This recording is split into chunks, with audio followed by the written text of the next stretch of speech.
Welcome to my channel. आज इस video में हम क्लास 10 मैथ्स एक्सरसाइज 3.3 का क्वेश्चन नंबर 3 सॉल्व करेंगे। इसके फोर्थ पार्ट तक इससे पहले वीडियो में हम सॉल्व कर चुके हैं। आज हम इसका फिफ्थ और सिक्स पार्ट सॉल्व करेंगे। तो इसके फिफ्थ पार्ट को मैं रीड कर रहा हूँ। अब fraction becomes 9/11 if 2 is added to both the numerator and denominator. अगर किसी फ्रैक्शन के न्यूमरेटर और डिनोमिनेटर दोनों में हम 2 ऐड कर दें तो वो 9/11 हो जाती है। और फिर आगे कहा है if 3 is added to both the numerator and denominator it becomes 5/6।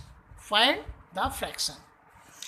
ठीक है, तो उसने कहा कि अगर किसी फ्रैक्शन के न्यूमरेटर और डिनोमिनेटर में दोनों में अगर हम 2 ऐड कर दें, न्यूमरेटर में भी 2 और डिनोमिनेटर में भी 2, तो फ्रैक्शन किसके इक्वल हो जाती है? 9/11 के।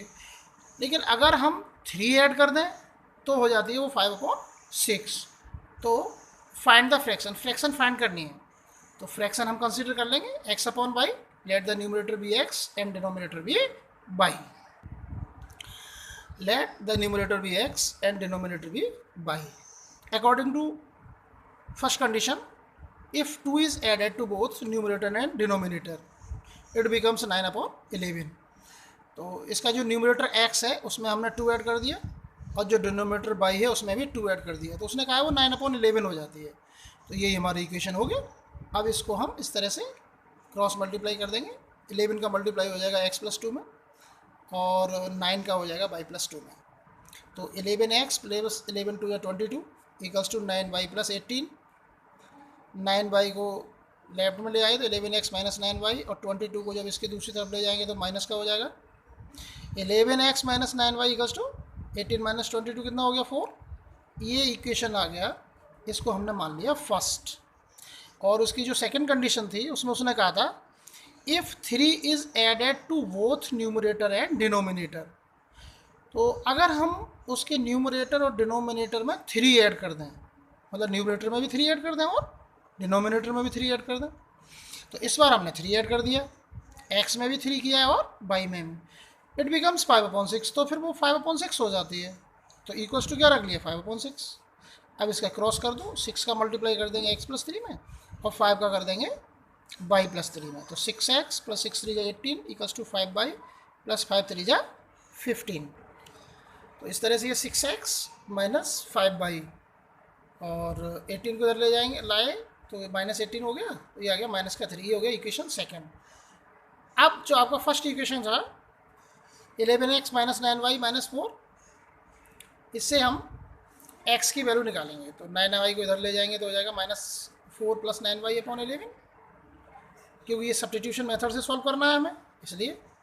अब इस x की वैल्यू हमने इक्वेशन फर्स्ट से फाइंड की है, इसलिए इसको सेकंड में लगा देंगे, value in equation second equation ये है आपका 6x। तो x की जगह वैल्यू पुट कर दीजिए। तो 6x, x की वैल्यू कितनी है? -4 + 9y/11, यहाँ लगा दीजिए, equals -5y equals to -3 as it is note कर लिए ये दोनों।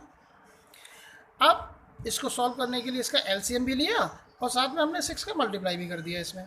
तो एलसीएम आ गया 11, तो ये 11 बन जाए 11, यहाँ तो मल्टीप्लाई होना नहीं है, इसका 6 का कर देंगे अंदर। 6 4 = 24 और 6 9 = 54। और ये जो 5y है इसके अपॉन 1 मान लेंगे, तो ये 1 का 11 में, 11 5 = 55। ठीक है, यहाँ मल्टीप्लाई करके लिख दिया था, इसके बाद यहाँ एलसीएम लिया है ये।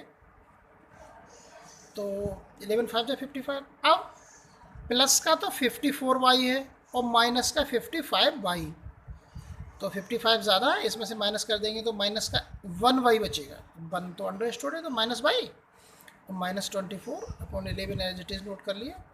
अब इस 11 को जब आप दूसरी तरफ ले जाएंगे तो यहाँ डिवाइड हो रहा है, तो इधर क्या हो जाएगा? मल्टीप्लाई। तो ये -y इक्वल्स टू हो गया 11 3 = -33, और 24 माइनस का है, इसे जब दूसरी तरफ ले जाएंगे तो ये हो जाएगा प्लस का। तो ये आ गया आपका -33 + 24। अब माइनस का ज़्यादा है, 33 में से 24 माइनस कर देंगे तो ये बचा -9।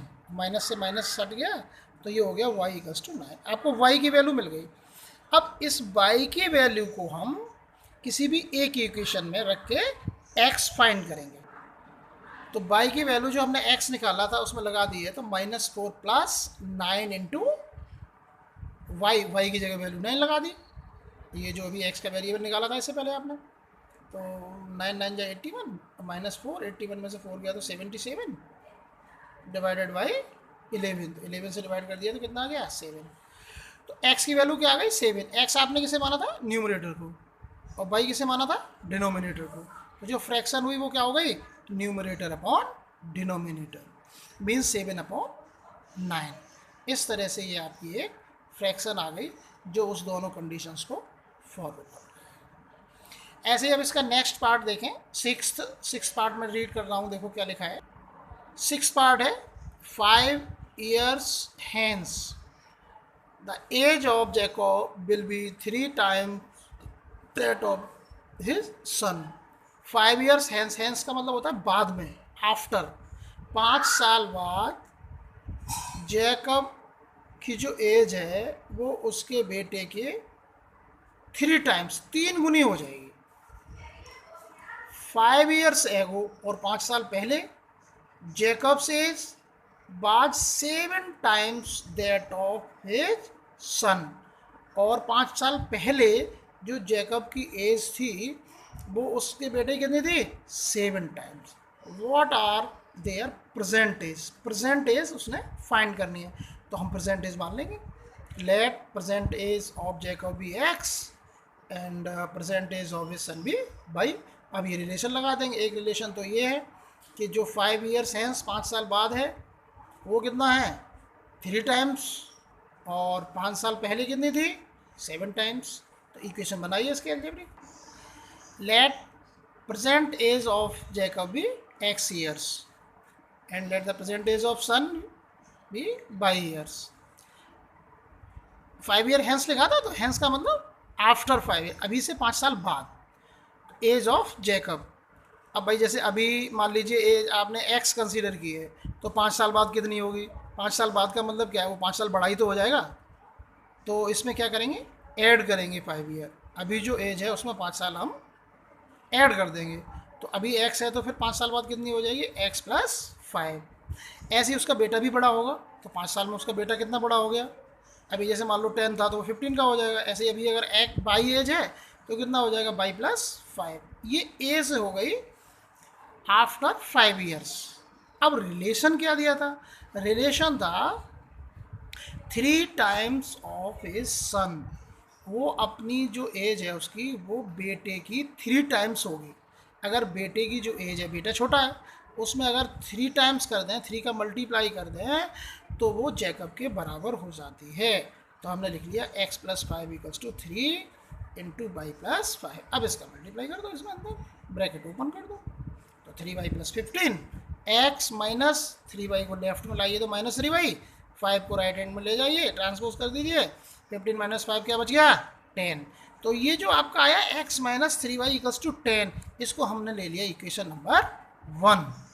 अब देखो उसने सेकंड कंडीशन का जो लिखा है वो क्या लिखा है, उसने लिखा है 5 years एगो, 5 साल पहले। तो हम इनकी एज निकालते हैं 5 साल पहले कितनी होगी, वो प्रेजेंट के अकॉर्डिंग ही तो निकालेंगे। तो प्रेजेंट एज हमने मानी थी x, तो 5 साल पहले कितनी होगी, 5 साल छोटा होगा। छोटा का मीन्स अभी से 5 साल कम कर दीजिए, मीन्स माइनस कर दीजिए।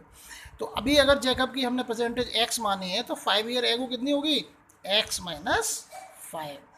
ऐसे उसके बेटे की 5 ईयर्स एगो 5 साल पहले कितनी थी y माइनस 5।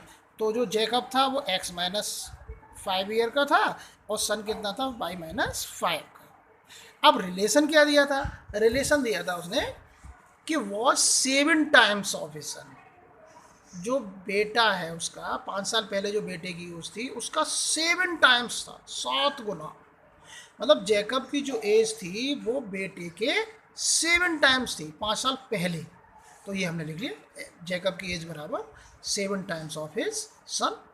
अब इसका मल्टीप्लाई कर दो, 7y माइनस 35, 7y को इधर ले आओ तो x माइनस 7y, 5 को दूसरी तरफ इधर ले जाइए तो प्लस का हो जाएगा क्योंकि ये नेगेटिव है। तो x minus 7y equals to minus 30, ये हो गया इक्वेशन नंबर सेकेंड। 2 इक्वेशन मिल गए आपको। अब इन दोनों को आपको सॉल्व करना है। इस क्वेश्चन में स्टार्टिंग में दे रखा है बाय द सब्स्टिट्यूशन मेथड। तो फर्स्ट इक्वेशन जो अभी आपने बनाया था वो क्या था, x minus 3y equals to 10। इससे x की वैल्यू निकाल लो, तो 3y को इधर ले जाएंगे, ये प्लस का हो गया। इस x की वैल्यू आपने इक्वेशन फर्स्ट से निकाली है, इसलिए हम इसे किस में लगाएंगे, इक्वेशन नंबर सेकंड में। तो यहाँ x की जगह पुट कर देंगे, कितना पुट कर देंगे, 10 प्लस y। तो ये सेकंड इक्वेशन हमने नोट कर लिया, x माइनस 7y, x की वैल्यू लगा दो। x की वैल्यू कितनी हो गई, 10 प्लस 3y, और माइनस 7y को एज इट इज़ नोट कर लिया, माइनस 30 को भी एज इट इज़ नोट कर लो, सॉरी 3y माइनस 7y, तो माइनस का 7 बड़ा है, 3 छोटा है, तो 7 में से 4 गया, सॉरी 7 में से 3 जाएगा तो कितना बचेगा, -4। और 10 को दूसरी तरफ ले जाइए, तो ये 10 इधर किसका है, प्लस का, इधर ले जाएंगे तो माइनस का हो जाएगा, तो माइनस माइनस ऐड हो गया, कितना हो गया, -40। दोनों तरफ माइनस का है, -4 इधर डिवाइड में जाएगा, माइनस से माइनस कैंसिल हो गया, तो आ गया 10। अब 10 ये क्या हो गया, y की वैल्यू, y की वैल्यू कितनी आ गई, 10।